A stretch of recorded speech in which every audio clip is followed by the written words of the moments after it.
What's up, guys? It's your boy Shakur, your nephew, your uncle, your baby dad. I'm just playing. I'm just playing. I know y'all probably like, what are you talking about? But today's episode is called Believe in You Again, right? So this kind of wraps up our season. We've been through a long journey on this set, but today kind of wraps up our season. I'm gonna have some of my best friends come on, and we're gonna talk about what it means to believe in yourself. Some of the challenges that you face when you can't believe in yourself. Why don't you believe in yourself? What happens when the environment that you're in is not conducive for you to believe in yourself? We're gonna dive into all of those things. So if you struggle with low self-esteem, if you struggle with anxiety, insecurity, those type of things, this episode is for you. So stay locked in.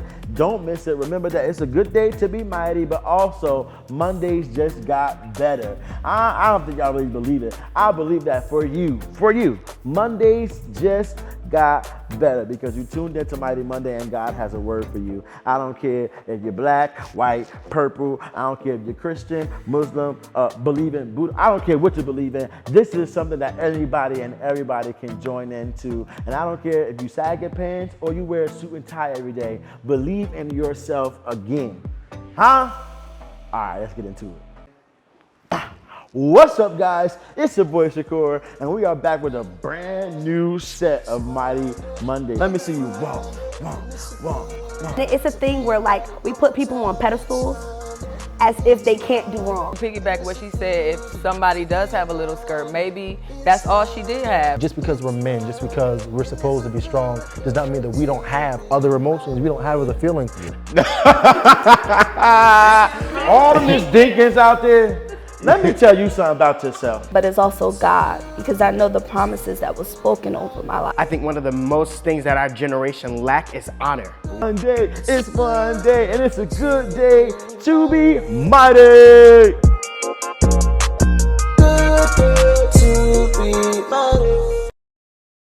Hey, what's up, guys? It's your boy Shakur, your cousin, your nephew, whatever. So now, we are back with another episode of Mighty Monday. And listen, right now it's getting a little bit crazy on set. So just forgive me if I'm a little spaced out because God is moving. But this episode is entitled Believe in You Again. So this episode is basically going to be talking about digging into those who may have a hard time believing in yourself, digging into the why behind that. Why do you always face such a hard time believing in you? Investing in you, taking care of you, whether that be health, physical, spiritual, mental. So we're just going to hop into that and we're going to get into it. Of course, sitting with me on the couch, we have today some of my best friends here that's going to kind of just wrap up the segment and wrap up the season for Mighty Monday, and we're going to wrap it up with Believe in You Again. So just introduce yourselves and then we'll just get into it. I'm Yashay. Ab. Brandon. Kim. Don't stress me out up here, please. Because you're already starting off like you're about to be annoying. And I'm going to talk like how I talk to y'all regular on this episode. So just please don't stress me. Oh. All right. Let's just go. What is one thing that can keep a person from believing in themselves? Comparison. Okay. Comparing yourself to other people. Thinking that you have to be at a certain point just because somebody that's around your age at a certain point. Mm-hmm. So you feel as though if you're not there, then you're just kind of like falling behind. That kind of holds you back physically also. Okay. So. I like that. I would also say people, because people can definitely tear you down. Okay. To make you just not, believe in yourself. Okay. Go ahead. Anybody? I have to comparison, groups of people. What would stop somebody from believing in themselves? Self-doubt, lack of confidence. Yeah, I would say that too. Me. I keep me from believing in me. You get what I'm saying? And it's not more so of the words I hear from other people, because that sometimes, put me down too. But I'm my biggest critic. I'm my biggest critic, and I will crucify myself about a thing or an idea before it even comes to fruition. I'll say 5 ways how it wouldn't work, how that's dumb, how people wouldn't like it, how it wouldn't attract God's people, and just how it just it wouldn't be lucrative. Like mad different areas. Because I'm so critical in my head of everything and of my surroundings, I'm super duper critical of myself. So would be the reason that kept me from believing in myself. Yeah. I think before we get to any of those places, I think the root of that is having a lack of foundation. And I think, because love begins at home, all of those things, we learn who we are when we're first, growing up from our parents, from the people that are around us. And so if they don't affirm us in who we are to be when we grow up and who we are as we're growing up, when we get to that point, we don't know who we are. And so there's a lack of identity. There's a lack of, I don't have the encouragement. I don't have that support. I don't have that backbone. Even when we get to, school, our teachers, whether we believe it or not, are some of the biggest influences in our lives. Whether we remember those things now, we may not remember our 4th grade teacher's name or our 3rd grade teacher's name. And we may not even remember the things that they said to us, but a lot of people do. But even if you don't, those things are still ingrained in who we are, because those are the words that we, grow up on. Well, if you telling me, oh, I'm a bad kid, or I'm a loud kid, I do too much, I'm this, that's how we're going to see ourselves. And sometimes we, that manifests itself in our lives. And so we grow up not believing in ourselves because the people that were supposed to pour into us didn't do the job that they were supposed to do. So now I have to find that somewhere else. And so there's a Good. So what for you, transparent moment, what for you traumatized you from your past? Like what past memory or past situation that kind of traumatized you or put a blocker up in your self-esteem, whether it be mentally, spiritually, what from your past do you feel like hinder you in any kind of way, shape, or form today?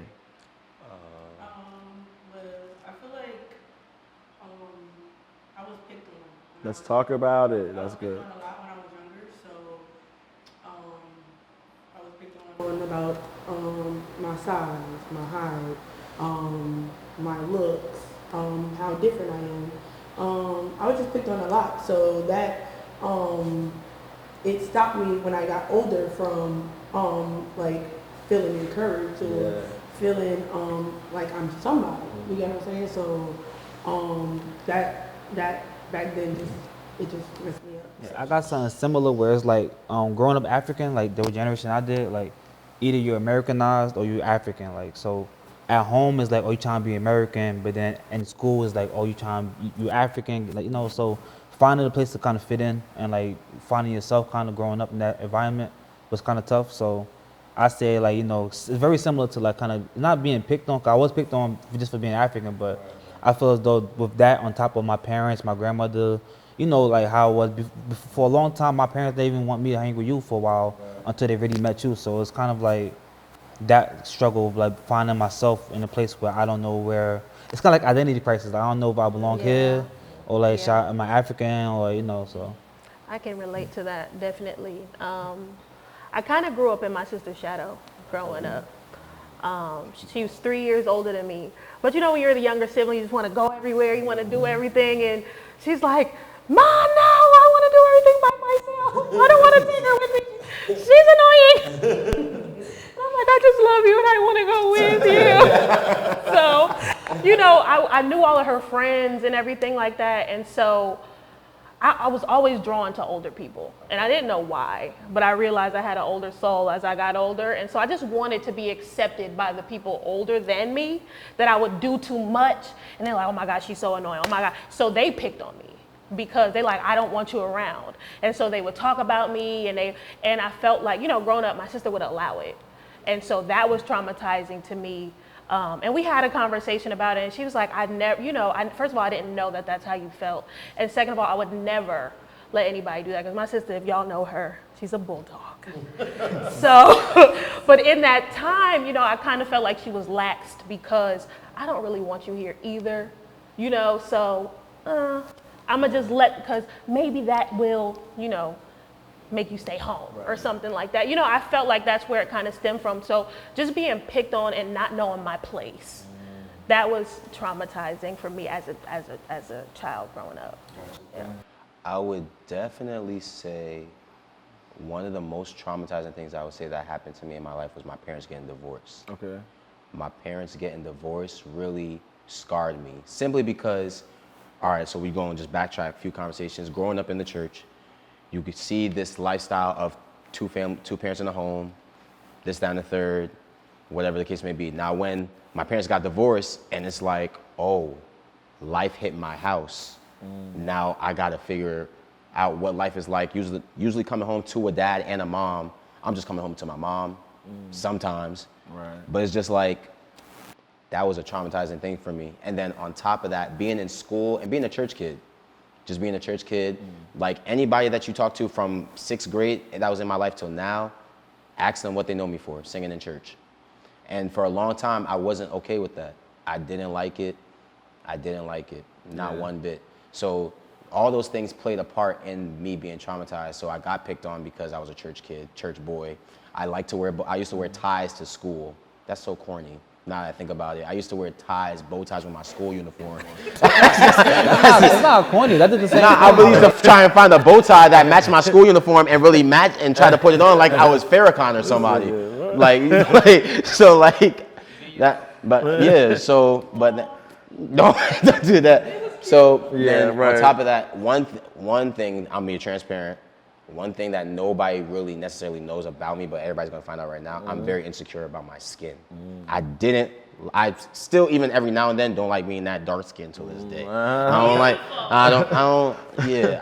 I don't feel like I could wear colors. I don't feel like I could do this. I don't feel like I could do that. But now everybody wanna be mixed. Bro, your black is beautiful, man. Yeah, black is beautiful. Yeah. I think one of the things that kind of traumatized me, it would really, again, have to be the words of others, maybe like what Kimmy said. Because growing up, I was picked at a lot. I was picked at for my weight, my size, again, how I carried myself, how I acted, was just misunderstood. But even the words of the teachers, like I remember Miss Dinkins. All the Miss Dinkins out there, let me tell you something about yourself. You fat, I'm playing. No, but she was fat though. But it's like, nah. It was the I'm playing. But no, it was teachers like Miss Dinkins who told me I was gonna grow up and not be anything. Because I couldn't answer a question in class, or I was talking in class. One time she got upset and she said, "That's your problem now. You always got your back open. That's why when you leave out of this school, I feel bad for you because you're either going to end up dead or in the jails." And she'll say that in front of everybody. everyone. Not even just a class. I mean, I was always talking, granted, but still, like. Well, we could be in the hallway. We don't gotta be in. It could be in the hallway and shit. Do that, and she not realizing like. That sticks with people growing that's up. the foundation. Right. Yeah, that's. And then even words from family members. Those are the words that really stuck with me, because not every word that came from any family member that's close to me has been pleasant. And I just I feel like family. God. It's about the family. Okay, and friends, but more so for me, family, because I'm very family oriented, and so my family growing up had a lot to do with my perspective, how I acted, how I grew up, how I internalized who I am as an adult. Your perspective can be very skewed. Very much so, and so sometimes that will hold me back from my past is words of my family members that have been told to me, because it's just like, well, dang, if my tribe don't mess with me like that, then I don't got nobody for real. Like, I got friends, but it's nothing like having your blood there for you. So You almost have to do a reset as an adult. You do. Because you have to unlearn everything that you grew up. Because another thing that traumatized me, especially in adolescence going into adulthood, was the death of my mom. I was always the child that they looked at to be the straight A student, the star student. And so I had that and I didn't, it wasn't too much for me because that just was natural to me.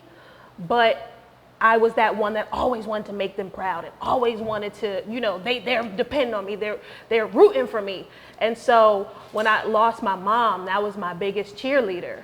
So it was almost now what am I doing it for?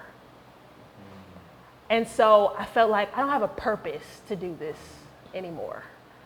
And so we have to unlearn being, just things that we grew up with, because it keeps us from getting to who we're actually supposed to be. Because we never, sometimes when you're a kid, but that teen, adult, adolescent to adult, it's like, okay, so now what? Right. So now, on top of you not knowing, you have to unlearn and then learn. And so there's just a lot that goes on in that time period. And so trauma can definitely keep you in that place of just not knowing. Yeah, but even with because Shakur know, like me and my mom, we didn't have like the best relationship growing up. And we had gotten this like big fight. Like this is probably like 3-4 years. This is like 3 years ago, right? I think 4 years ago now. She just straight to my face. Oh, I don't believe. I do videos. By the way, he's our director You and feel me? videographer. Director Beach Coast, my Abstract. production company. Beach Coast Film, our production company. LLC. It's a business. Yeah. Okay, we're all Yeah. in business. We make money You're over here. watching this to the Yeah. red camera right now. We got lavalier mics, the whole lights, the whole shebang bang, the boom boom. So yeah, get at my boy. Nah, but yeah, she like we was arguing. She just said, the strips, I don't believe what you're doing. Like I don't believe you're gonna fail. Like straight up, like so like Shakur know that came to him crying and everything. Like damn, like she really like, and she like you said, like she's the one person that like I wanted the most like acknowledgement from. Like so, she said when she said that to me, it kind of messed me up. So it ain't take until for me to be. I was in the hospital. I had a tube in my mouth, so I couldn't speak. So it ain't take until that moment for us to kind of reconcile and kind of. I couldn't really speak, but I just heard her out, like, so that's when we kind of like, not mended our like problems, cause I feel like it's still kind of like some resentment there. Just that convo, cause words do hurt, like they deep. So, that still kind of stick with me now. Cause every now and then I'm on Facebook posting stuff just to make sure she see it. Wow. Like so she can see that I'm still working, I'm still, I ain't give up, I'm still doing my thing and all that. That's good because and then that even speaks to some of what Jonathan was praying about earlier. How oftentimes we do things to prove our worthiness. Like we do things to prove I'm worthy of being loved. Like sometimes we post certain things or we wear certain things or we say certain things because we want a response from somebody. You get what I'm saying? Like I need a response. And sometimes not from somebody, but sometimes I need that response from my mom. Sometimes I need that response from my grandmother. Now I'll even say this, and my mom is one of my biggest supporters now. But growing up in high school, I didn't always feel that because I was always at basketball games, always at football games because I was in the band. I did mad stuff during the school, like mad assemblies and singing and things like that. And I just didn't always felt like, not just by my mom, but by my family, I didn't always felt like I was backed or supported in those areas. And that leaves a long-lasting impression on you, especially as, guys or even as girls, like when you just don't have that support from the people around you, your environment, which leads to my next question. Do you feel like your environment plays a part of who you are today and also in you believing in yourself? Extremely. Yes, absolutely. There's no.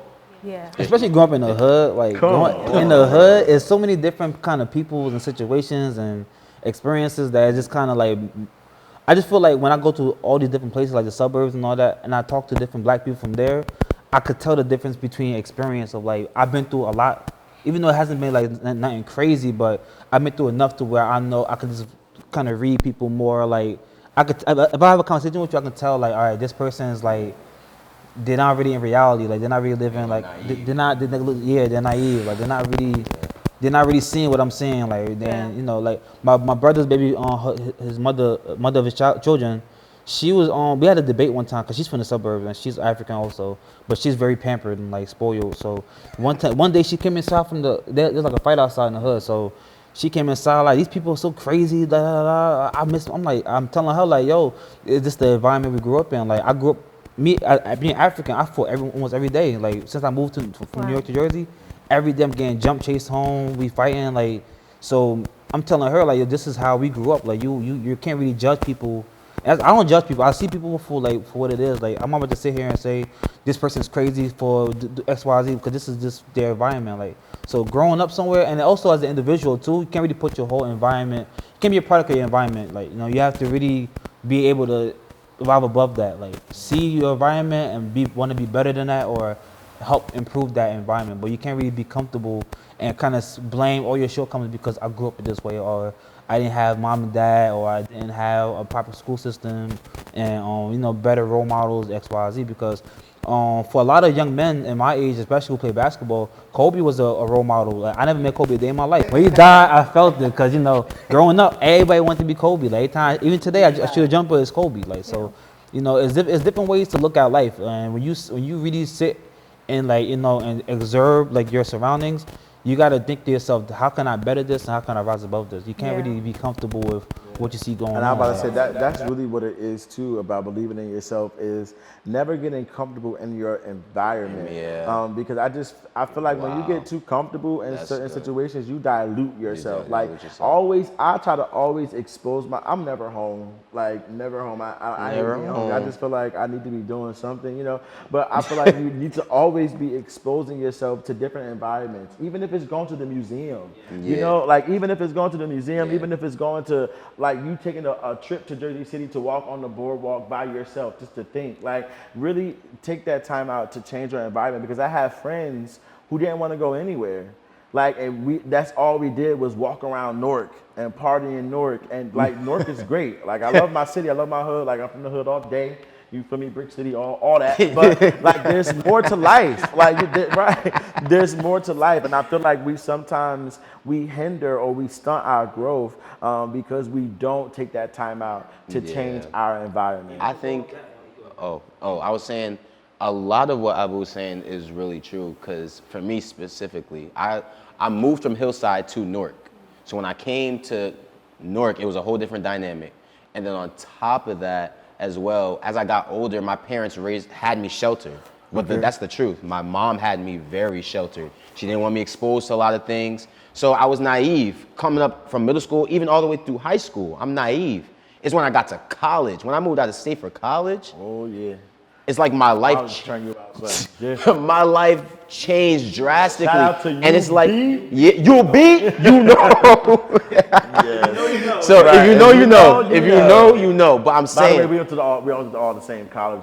But I'm saying though, like, when I got to college, I had to deal with a whole different set of people. I had to deal with people whose parents are drug addicts, whose parents abused them and molested them. Like, this is the norm for these people. Incest, all that stuff. That stuff is the norm for these people. And when I had to talk to these people, and eventually some of them became some of my closest friends, I'm like, ooh, I wasn't used to this. Because when I grew up with all my friends basically having the same background, 2 families, perfect home, this, that, and the third. But it's just like all that changed. So really, I would encourage everybody, just like Shakur and Abu said, go outside.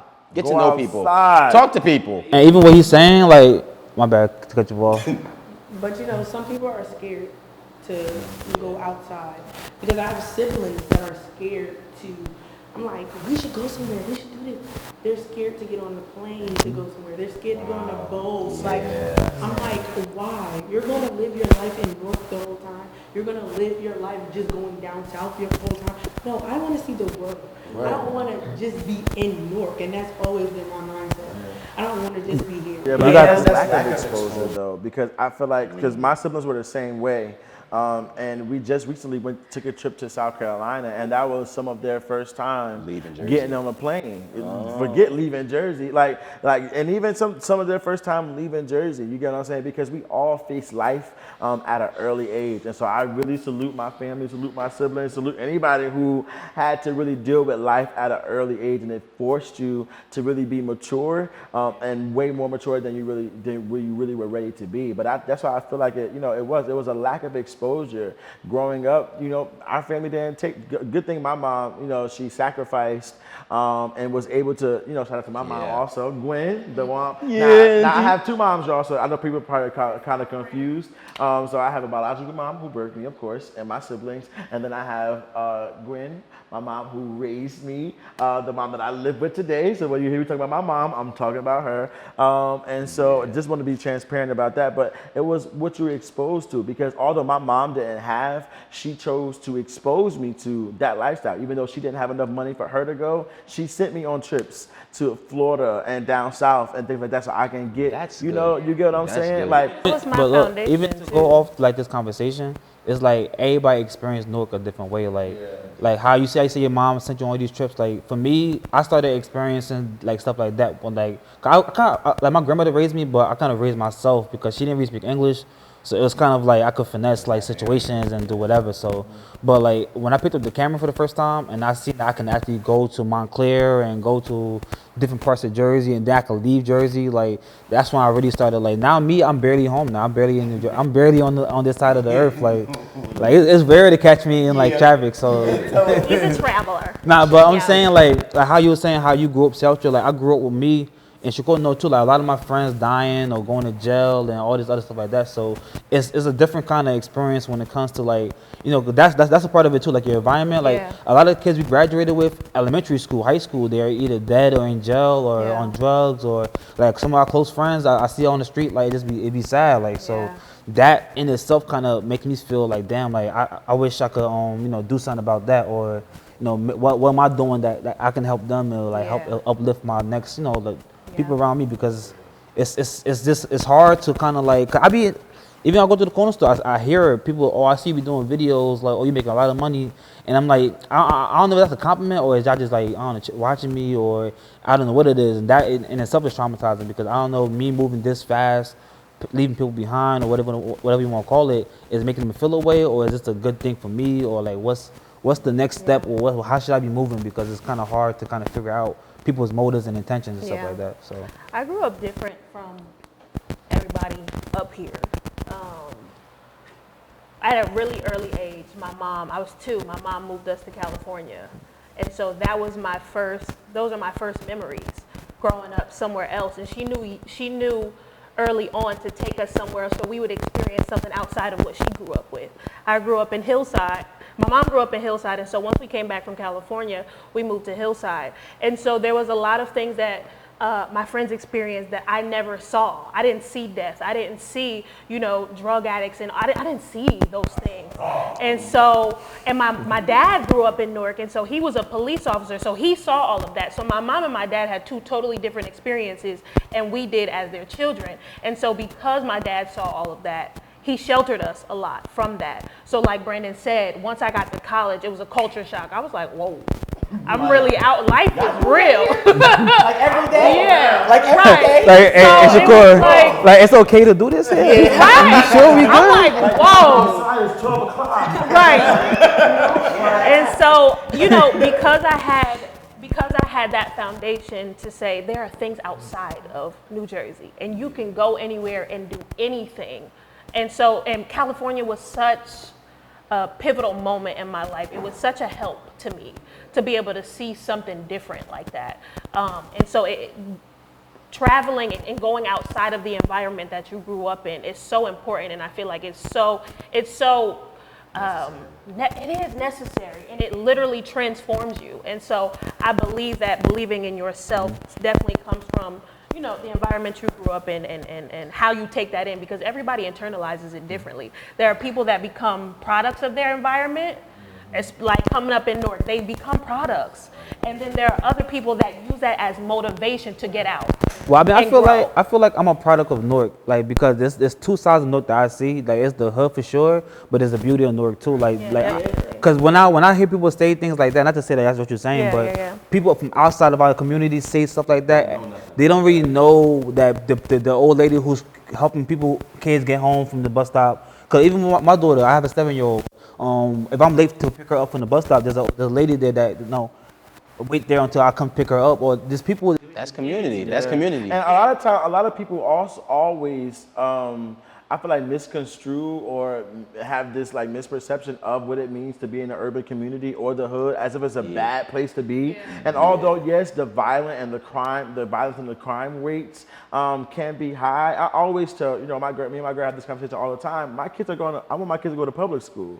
You get what I'm saying? I want and we don't have to live in an urban community. Now I understand that you want a better living situation, but it builds character. I really do do believe that growing up in the urban community, one, it builds character, it teaches you skill. Of course, street smarts, but you become money smart. You become more aware of your surroundings. You become more aware of how people say things, how people do things. It eliminates ignorance. It eliminates a lot of ignorance to the things around you, especially your environment. So I definitely give a whole bunch of tribute to the urban community. And just last question, what do you feel like someone who believes in themselves look like? Because there is a stigma. Child, let me just take it from the big words. There is a misconception. Okay. All right. That's it. Yeah, that's it. That's that word. We get that.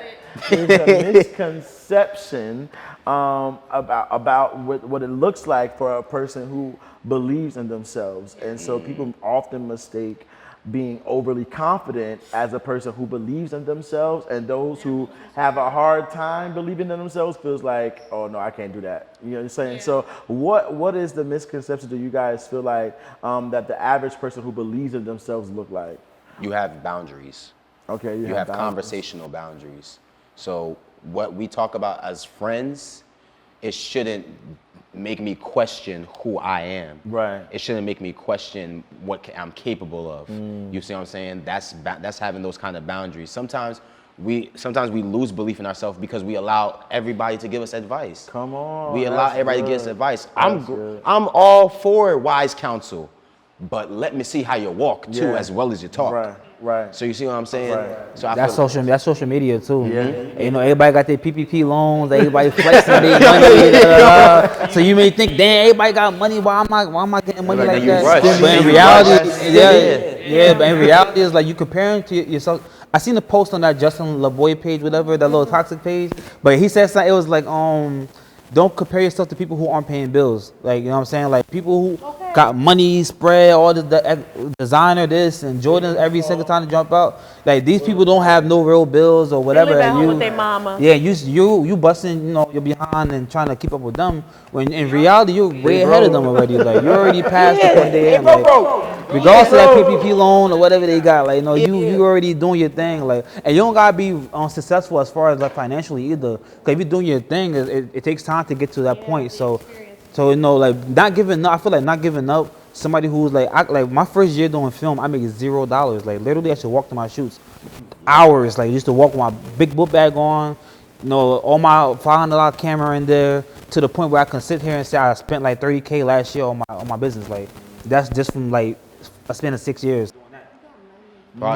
Yeah. That's what we're saying about being an entrepreneur. You got broke. I'm broke, baby. Yeah. I ain't broke, baby. I definitely think there's a posture to it, though. Yeah. I think as someone that believes in themselves and is confident, they're not easily swayed. They know who they are. They stand in who they are. And just like Brandon said, they're not allowing everyone's word to penetrate and move them to do this and do that. I think there's not a vibrato to it. There's not I'm gonna puff up my chest. You just are who you are. And I think that we could sit here today and just be cool as cucumbers because we know who we are and and not saying we got it all figured out. Because trust me, this walk ain't easy. But we're growing to the place where we're slowly but surely learning who we are, and I believe God is really accelerating us to a place of purpose. And so it doesn't matter where you come from. It doesn't matter who they said that you were. Stand in who God says you are. They was wrong about you. They was wrong about They was wrong about you. That's all the Grove if you heads, know, you all know. the Grove Nation heads who watch it, they was If wrong you know, you know. about you. I Come on, definitely Kimmy. say that. Last but not least, Kimmy, what do you think a person who believes in themselves really look like versus what we see? Definitely knowing your worth. Okay. I'm a person that is now figuring out my worth. So just knowing your worth is a person. That's good. Yeah. That's Good. really good. And if I had to say one thing, a person who believes in themselves walks in humility. Because when you believe in yourself, you don't got to be the loudest in the room. Absolutely.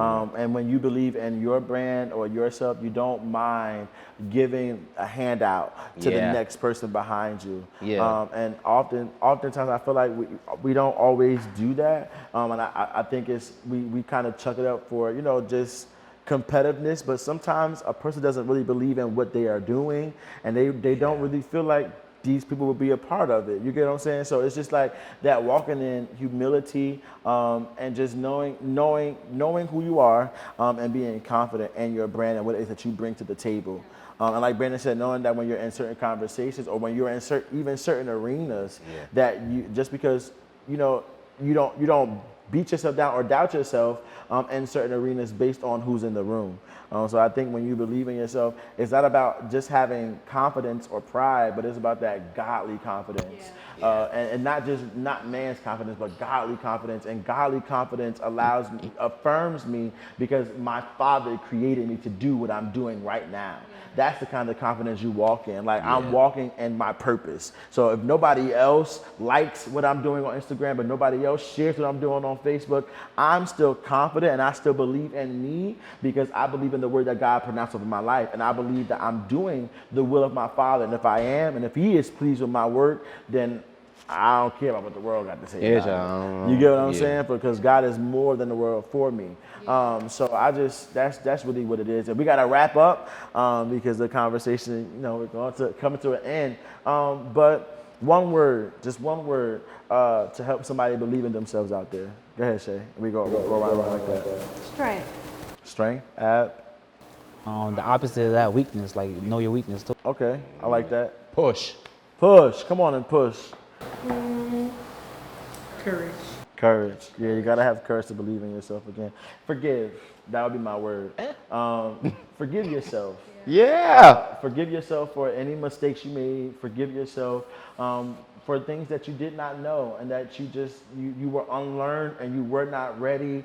And you probably made a mess of some things. I can't tell you how many times God has opened up a door for me and I have messed it up because I did not believe in myself. I did not arise to the occasion. I was dealing with the spirit of rejection. I didn't believe that I had this, and I definitely didn't believe in myself. So it was a lot of things that contradicted the word of God over my life. But if you forgive yourself, I promise you, believing in yourself will be a lot more easier. So state your names one more time, everybody.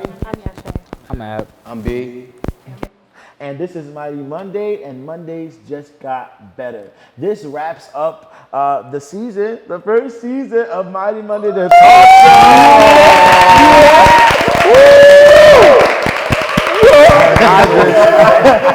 We got our audience still here. I just really, really hope you guys were blessed by all of the cast members that you saw on the episodes before. I really hope that you guys got something out of this month. The month of June is a crazy month, and I really believe that the Lord is going to bless the month of June. So I'm so excited for this to air, for you guys to see it.